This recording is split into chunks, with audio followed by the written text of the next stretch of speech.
jeter, une maille serrée, un granit, et c'est parti. Exhibile tendrement ces petites abeilles, toujours occupées, jamais en veille. C'est pas compliqué, on va y arriver avec mon menu. Un microchet. Bonjour à tous, j'espère que vous allez bien. On se retrouve aujourd'hui pour un nouveau papa, c'est classique, le fameux bandana col. Bandana col, c'est fait pour la partie supérieure d'un col roulé, tout simplement, et ensuite ça part donc en bandana sur la poitrine, en avant. J'avais fait un petit truc comme ça l'année dernière, je crois en orange, je me rappelle plus. Ne me demandez pas le nom, je me rappelle plus. Voilà. Donc on va partir avec ce merveilleux fil qui est donc la cristal que vous trouverez dans la boutique Laine du Monde. Je vous mets le lien bien évidemment dans la barre d'infos. J'ai bien peur que ce soit un one shot, j'ai bien peur que ce soit juste pour la saison là et qu'après Noël, je ne sais pas.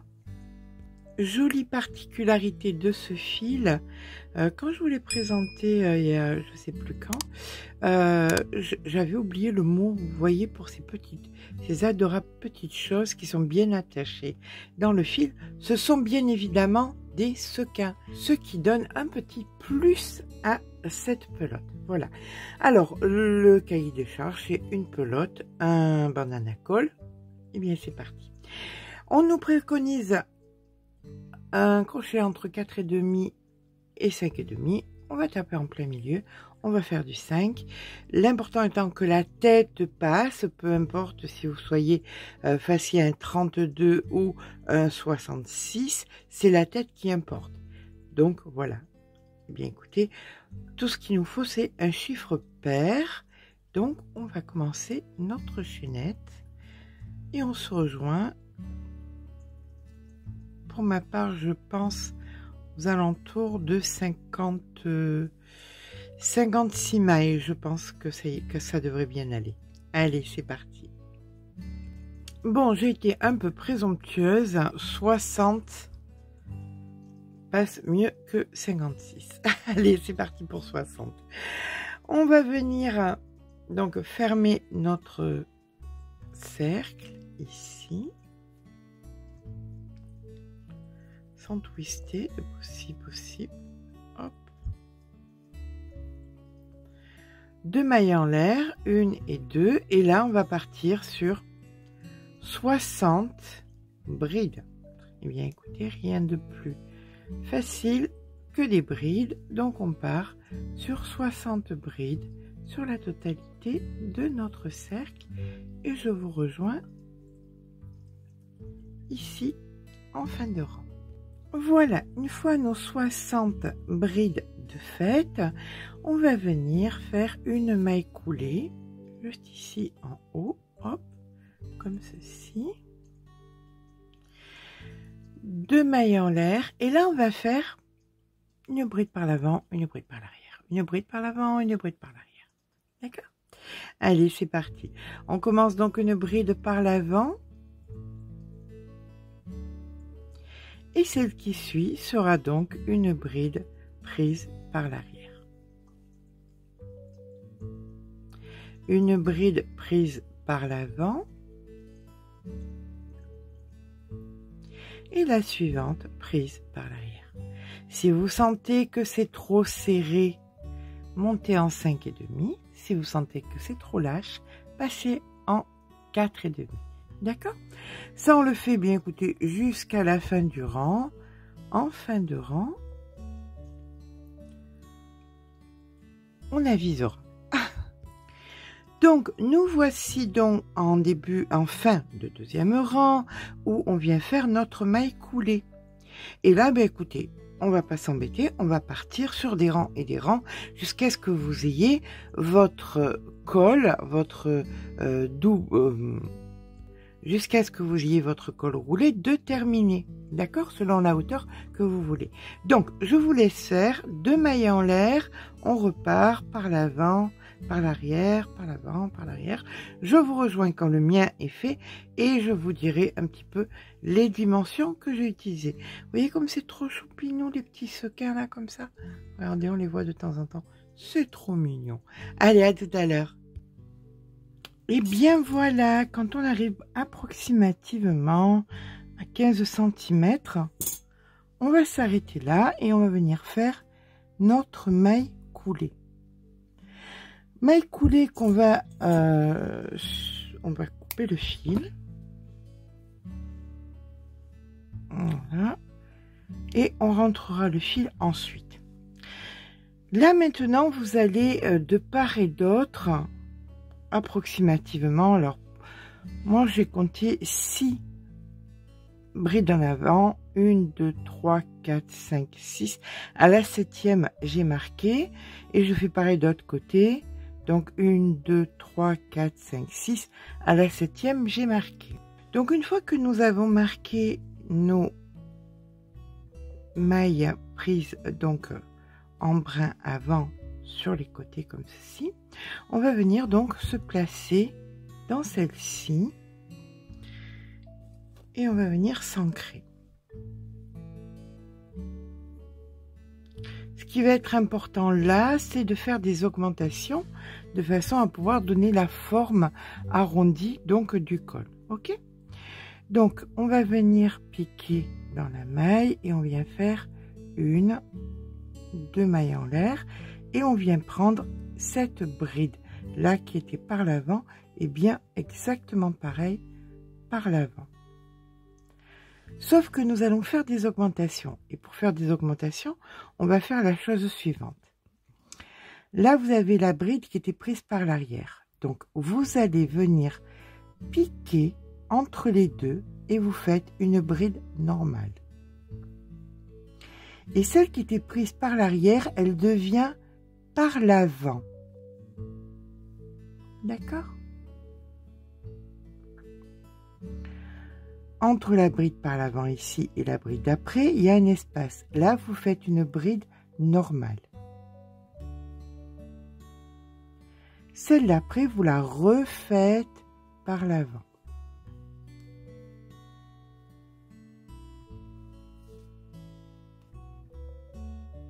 Donc là, pour le coup, comme vous pouvez voir, nous avions au départ 1, 2, 3 brides. Là, nous en avons 5. Donc, on va pas le faire sur toutes les... chaque fois. On va faire oui, non, oui, non, oui, non. Celle-ci, c'était oui, donc on a fait une augmentation. La prochaine, on ne fait pas d'augmentation. Celle-ci, on vient et on la prend par l'arrière. Et l'autre par l'avant. Donc, celle-ci, maintenant, ça va être une oui. On va faire une augmentation.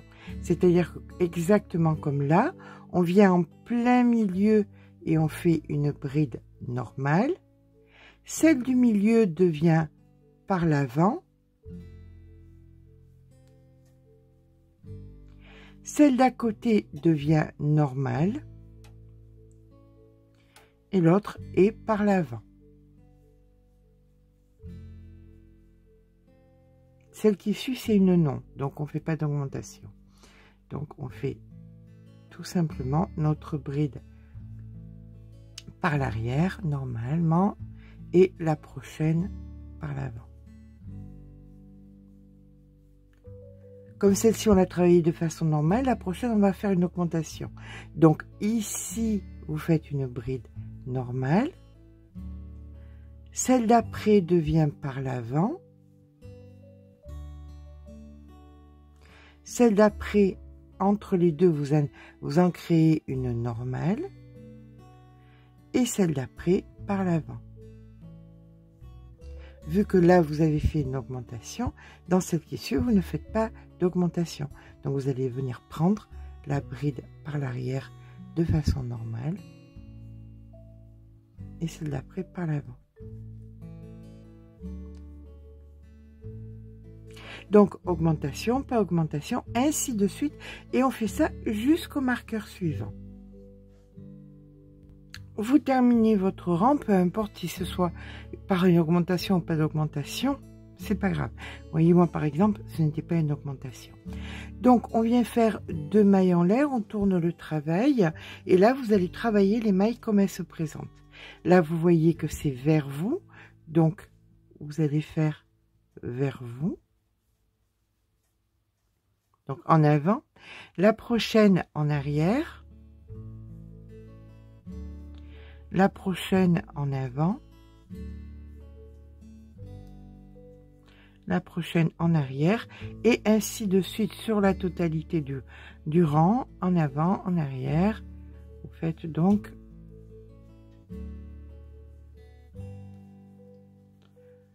il n'y aura plus d'augmentation, on suit simplement le rythme qu'on s'est imposé, arrière, avant,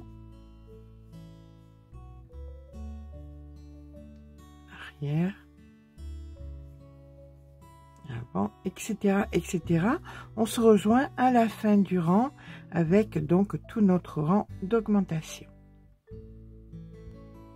Voilà, c'est génial. Donc on a fait nos augmentations, ça s'adapte bien à notre col. Ici on fait donc la dernière, hop, comme ceci. Et là maintenant on va faire des diminutions. Parce que s'il fallait des augmentations pour que là ça s'adapte donc à votre torse, il va falloir néanmoins sur le côté qu'on commence à faire des diminutions pour que ça parte en pointe. Et vous allez voir que les diminutions, il n'y a rien de plus simple. Nous allons venir faire 2 mailles en l'air, donc 1, 2. Vous mettez donc votre fil sur le crochet et les 2 par l'avant, vous les prenez ensemble et vous les travaillez par l'avant. Voilà, vous avez créé une diminution. Et maintenant, vous allez tout simplement travailler le reste comme ça se présente. Par l'arrière, par l'avant, par l'arrière, par l'avant, etc., etc. Et vous aurez bien compris que néanmoins, à la fin, on prendra les 2 dernières qui seront par l'avant ensemble de façon à créer exactement la même diminution. D'accord? Mais écoutez, on fait ça, on se rejoint en fin de rang pour pouvoir appréhender ensemble la diminution sur le bord. Et là, rien de plus que tout ce qui se présente, vous le faites comme ça se présente.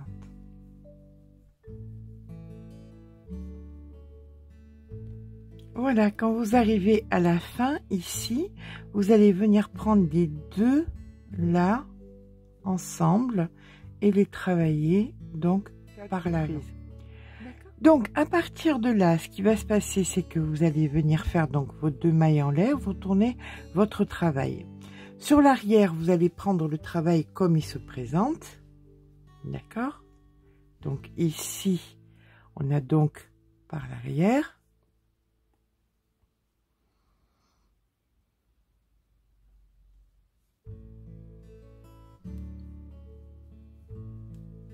L'avant, etc., etc. Vous faites toutes vos brides comme elles se présentent. Et quand vous arriverez au bout, voilà, là vous les faites comme elles se présentent, bien évidemment. Donc, par l'avant, par l'arrière. Les 2 là, elles sont ensemble, hein. Donc, on n'en travaille qu'une, bien évidemment. Quand vous allez tourner, les 2 premières, vous allez les travailler ensemble. D'accord? Et vous ferez exactement pareil ici.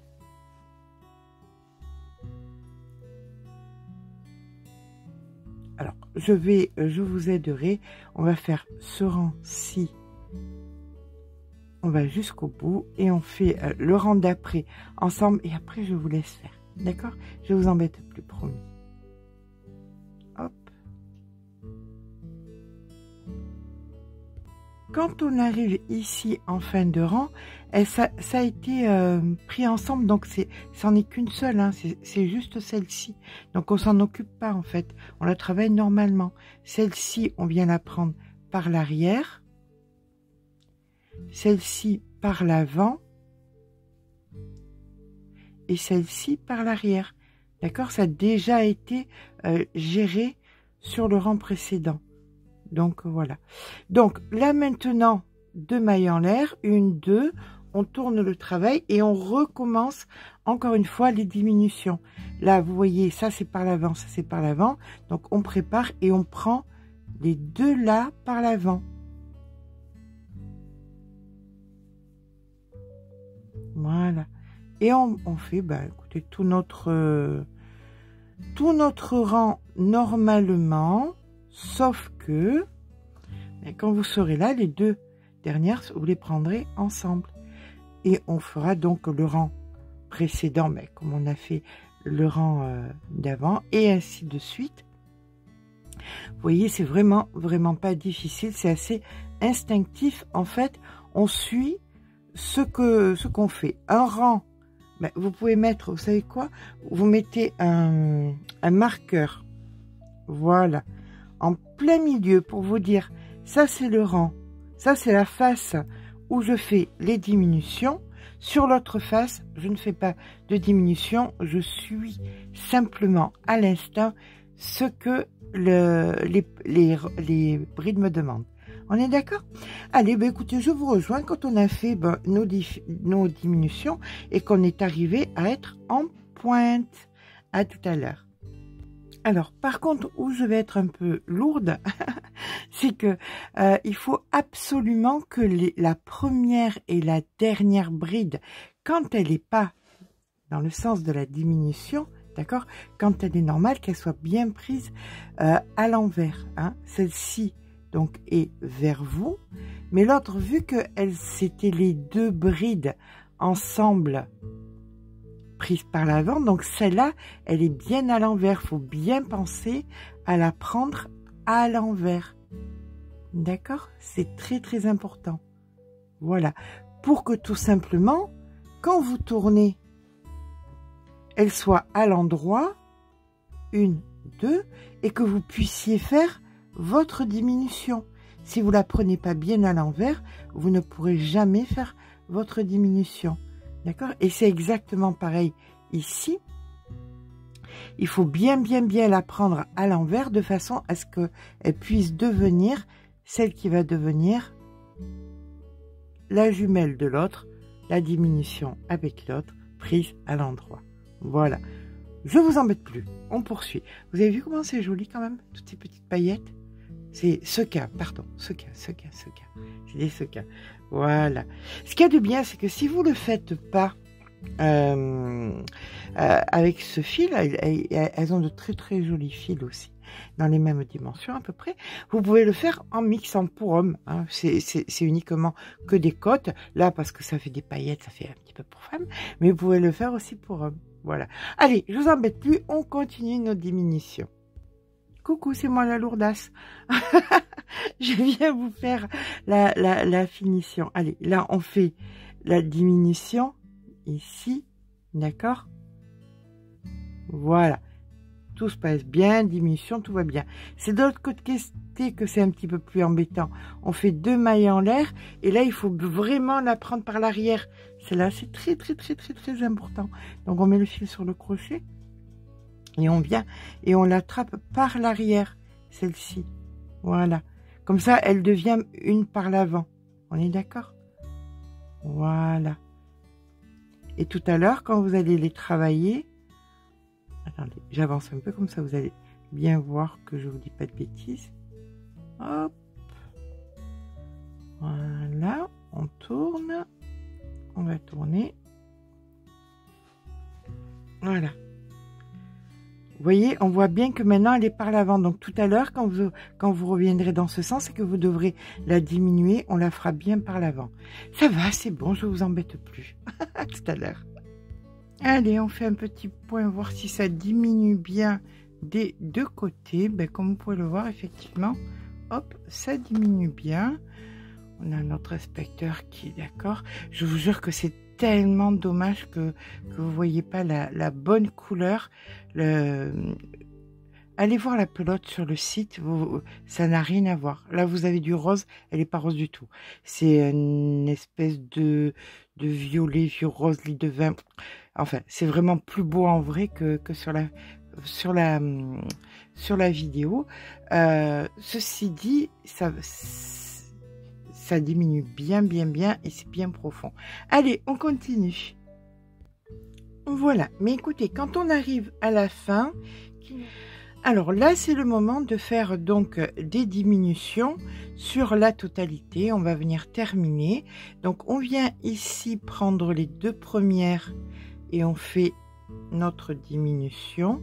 On la termine pas, d'accord? Vous mettez le fil sur le crochet, vous allez dans les deux suivantes.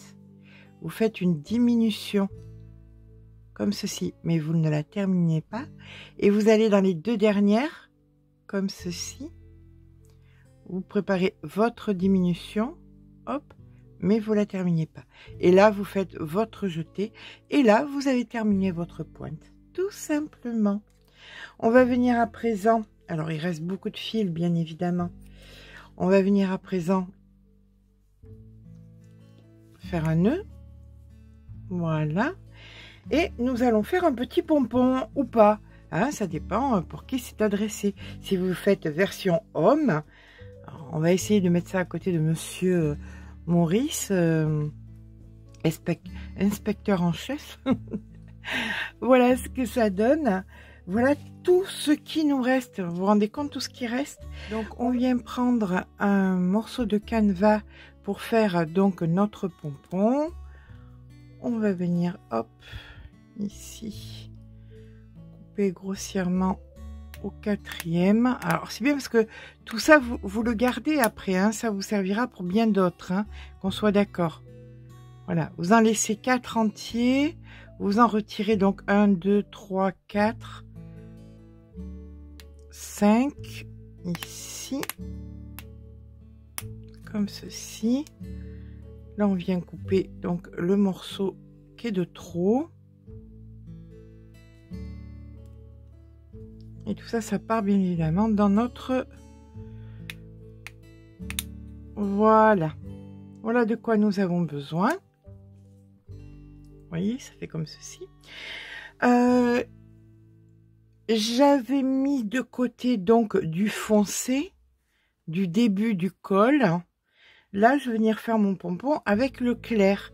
Mais je vais l'enrouler avec le foncé. Vous voyez le truc? Allez, c'est parti. On va venir donc se positionner en bas comme ceci.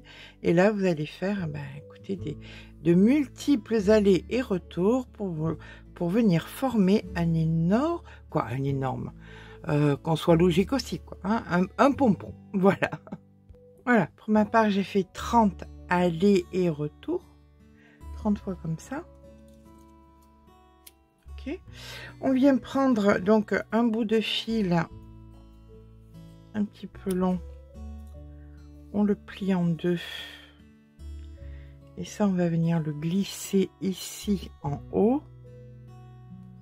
Je vous avais dit que ces morceaux de canevas nous servaient à tout, à faire des sacs, à faire vraiment à tout. Et ce qu'il y a de bien, c'est que ça se garde et ça s'utilise pour des choses bien après. Donc ici on vient faire un bon nœud en haut, hop, bien fort, comme ceci. Là j'avais gardé, comme je vous ai dit, du fil foncé exprès pour que ce soit contrastant. Je vais vous le mettre, je vais l'écrire, parce que je ne vous l'ai pas dit verbalement, mais je vais l'écrire sur le... Normalement, j'espère que j'aurais pensé à l'écrire sur la vidéo, en début de vidéo, de garder un petit peu de fil foncé. Voilà, vous prenez votre fil foncé et vous venez donc ici.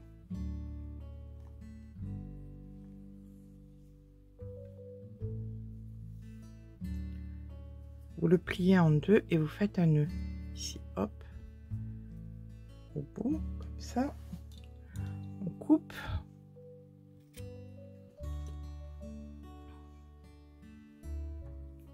passez votre aiguille à l'intérieur.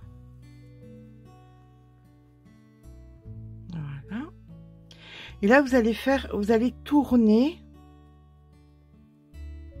autour de façon que ce soit joli.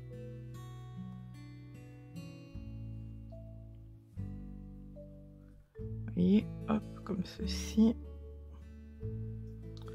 Faites bien des allers-retours. On fait bien attention qu'il n'y ait pas de clair dedans. On veut uniquement du foncé. Voilà.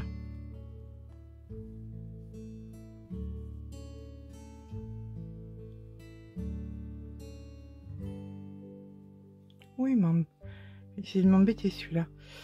Donc voilà, on fait bien attention qu'on ait que du foncé et on tourne autour comme ceci.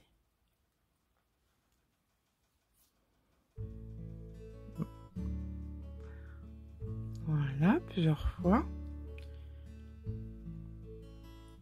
Une fois que c'est fait, vu que c'est monté sur l'aiguille, vous pouvez le passer dessous.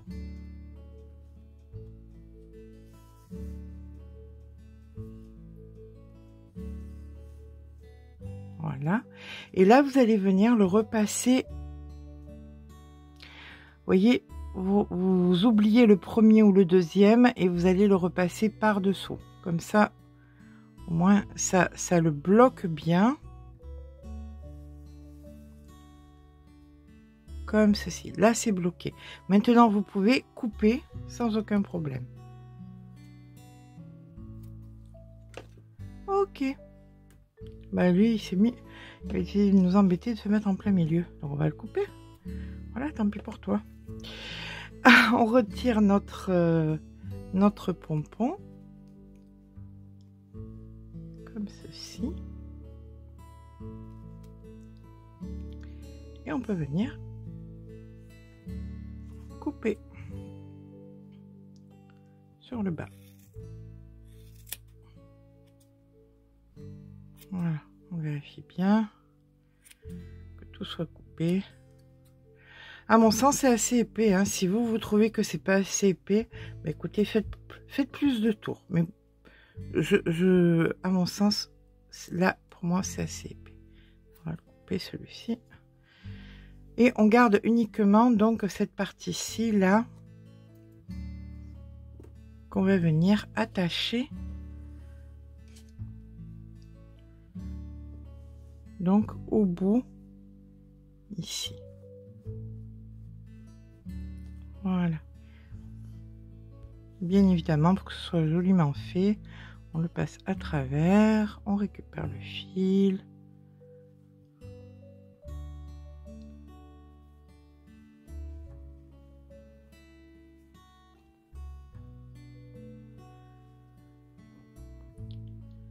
Le fil qu'on avait gardé, on vient le tournicoter autour, hop, hop, hop, hop, et hop.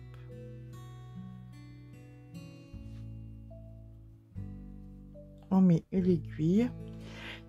En fin de compte, c'est plus long de faire ça que de faire le col par lui-même. Et vous venez bien évidemment mettre à l'intérieur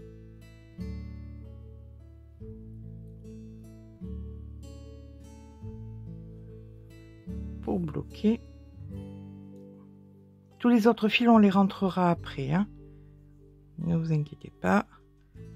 Donc, à l'intérieur, bien pour bloquer. Et ce fil-là, bien, vous allez le dissimuler à l'intérieur de votre pompon. Voilà. Il ne vous reste plus maintenant qu'à rentrer les autres fils d'attache ici. Et bien voilà à quoi ressemble notre col en entier. Hop, hop, hop, on remonte, on remonte.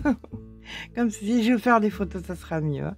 Eh bien écoutez, comme je vous disais, sans le pompon et avec du fil un petit peu plus du fil sans les sequins, ça fait masculin. Ça peut faire très masculin dans un coloris que vous aurez choisi. Voilà. Et bien voilà, notre col est à présent terminé. Je vais remonter un petit peu vous puissiez voir la longueur. On va mettre un petit, on va faire un petit peu, on va mesurer un petit peu combien mesure tout ça. Allez, on va donner des dimensions. Le col par lui-même, le col fait 15 cm. De la gorge jusqu'en bas, ça fait, je compte pas du tout le pompon, hein. Au début du pompon, ça fait 24 cm exactement. Voilà. Donc voilà ce que ça donne. Et ce qui nous reste de la pelote, eh bien il reste tout ça. On va venir voir exactement ce qui nous reste. On retire l'étiquette. Alors, dites-vous bien qu'on n'a pas toutes les mêmes mains, qu'on ne crochette pas pareil. D'accord? Donc, il me reste, ce qui va me rester à moi ne vous restera peut-être pas à vous si vous crochetez, par exemple, serré. On est d'accord. Il reste 73 millilitres. Il aurait peut-être fallu que je change le... Allez, on va mettre ça en grammes. Il reste, pour ma part, il reste 71 grammes sur 200 grammes. Donc, on a utilisé grossièrement 2/3 de la pelote. Donc, ça nous revient, ce joli col nous revient grossièrement à même pas 6 €. C'est un très bon plan.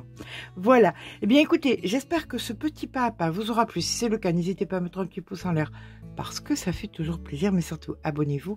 Je vous fais de gros bisous et je vous dis à très vite.